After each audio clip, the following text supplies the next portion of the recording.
Timeline, 5000 Donc on est arrivé au d'histoire. terme de notre Richard enquête. Je sais, Fremder. l'émission est plus courte que d'habitude, mais donner plus de détails, encore une fois, ce serait vous perdre. Encore une fois, pour aller plus loin, je vous donnerai bien sûr dans le texte, dans le résumé, le texte original, enfin la base de la bibliographie, voilà, des recherches. Donc, il y a eu un long chemin, vous avez compris, qui nous a conduit d'un Dieu du désert, marginal, localisé, à une idée radicale, celle d'un Dieu unique, universel et créateur de tout. Mais il reste une chose, c'est comment s'opère concrètement ce basculement. À quel moment on passe réellement de la monolatrie, c'est-à-dire le culte exclusif d'un Dieu, au monothéisme, c'est-à-dire l'affirmation carrément qu'il n'existe qu'un seul Dieu. La réponse est quand même pas simple.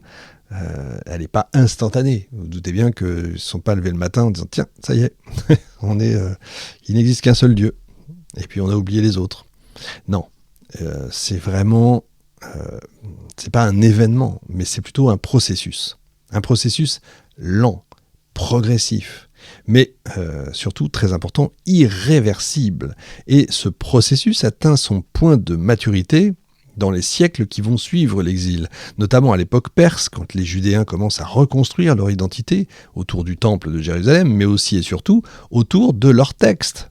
C'est à ce moment-là que s'impose une idée nouvelle, radicale, sans équivalent dans le monde antique, et c'est ça qui est important, sans équivalent dans le monde antique. Yahvé n'est pas seulement le Dieu d'Israël, il est le seul Dieu tout court, le seul Dieu qui existe. C'est plus simplement une exigence religieuse, c'est une affirmation ontologique. Les autres dieux ne sont plus des rivaux, ils sont carrément niés, ils sont disqualifiés, ils sont même parfois tournés en dérision. Ils deviennent des illusions, des idoles, et puis des constructions humaines. L'horreur. Le monde change du coup de structure. On passe d'un univers peuplé de divinités multiples, hiérarchisées, concurrentes, à un univers unifié, dominé par une seule entité divine. Et ce basculement entraîne une transformation profonde de la nature même de Dieu. Car pour être le seul Dieu, Yahvé doit changer de statut. Il ne peut plus être simplement un dieu de la guerre ou un dieu de l'orage. Il ne peut plus être lié à un territoire, à un temple, à un peuple spécifique. Il doit devenir, au contraire, un Dieu créateur, à l'origine du ciel et de la terre, un Dieu transcendant, au-delà du monde visible, un Dieu invisible, évidemment, sans représentation possible surtout, un Dieu universel, maître de toutes les nations. Autrement dit, le Dieu d'Israël devient Dieu avec une majuscule. Et dans ce processus, un paradoxe apparaît. Car ce Dieu universel, créateur de tout, continue d'entretenir une relation particulière avec un peuple précis quand même, une relation d'alliance, exclusive, exigeante. C'est cette tension entre universalité et particularisme qui va structurer durablement les grandes religions monothéistes. Mais ce basculement ne signifie pas une rupture totale avec le passé. Au contraire, le monothéisme conserve en profondeur les traces de ses origines polythéistes. On a des souvenirs de rivalité divine, oui, ils se sont battus. Des images héritées d'anciens mythes, oui. Des représentations issues d'un monde où les dieux étaient multiples. Simplement, ces éléments sont réinterprétés, sont absorbés, ils sont intégrés dans un système nouveau.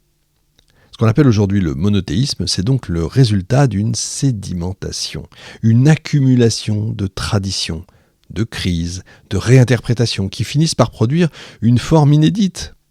C'est en ce sens-là qu'on peut parler d'invention. Non pas une invention soudaine ni artificielle, mais une invention collective, historique, façonnée par les événements, les besoins, les réflexions d'une société en mutation. Donc on peut désormais répondre à la question posée au début de l'émission. Comment un Dieu parmi les autres est-il devenu le Dieu unique, Dieu avec une majuscule ? Il ne l'est pas devenu par révélation immédiate, évidemment.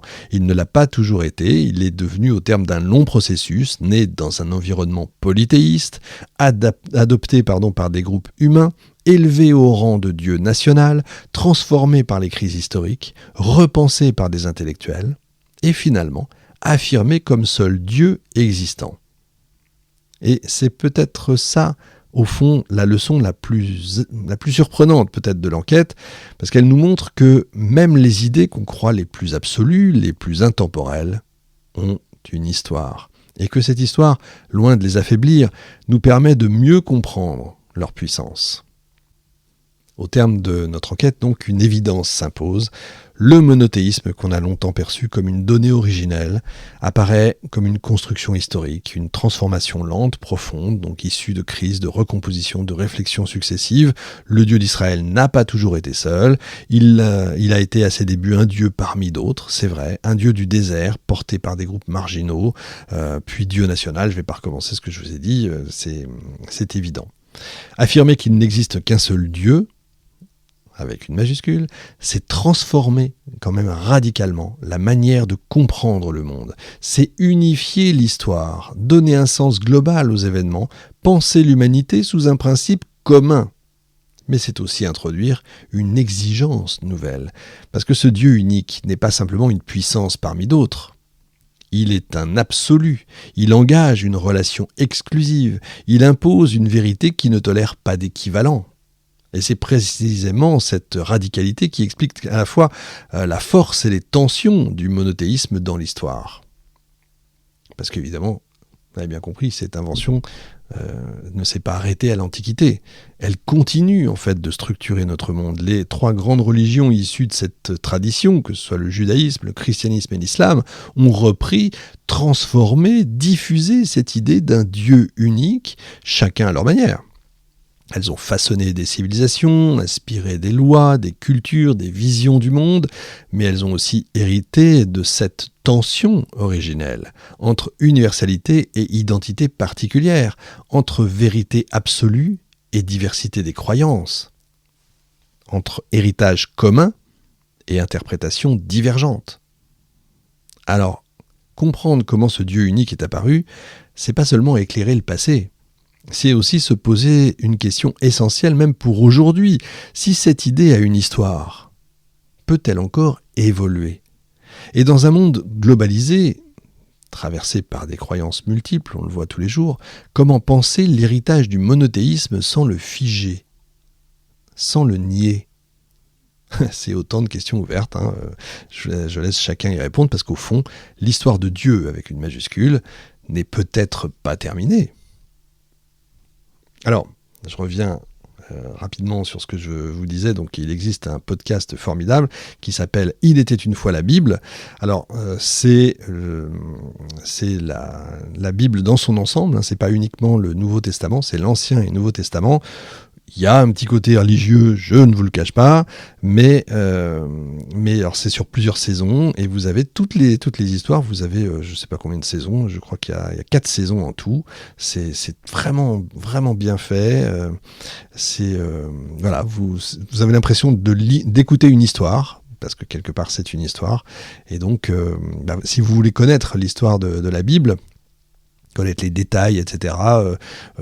Tout ce qui fait finalement nos références quotidiennes, c'est vraiment très, très important. Alors oui, je sais, c'est une association qui s'appelle YouPray, etc.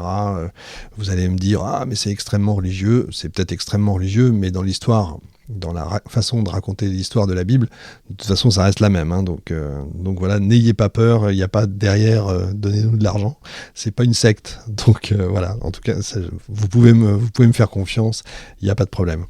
On se retrouve, pour les abonnés premium, on se retrouve dans un instant avec le bonus, et dans ce bonus je vais encore plus loin pour vous faire tomber de votre chaise, parce que il est bien probable que Yahvé se soit battu contre Dieu pour une femme, enfin pour une déesse.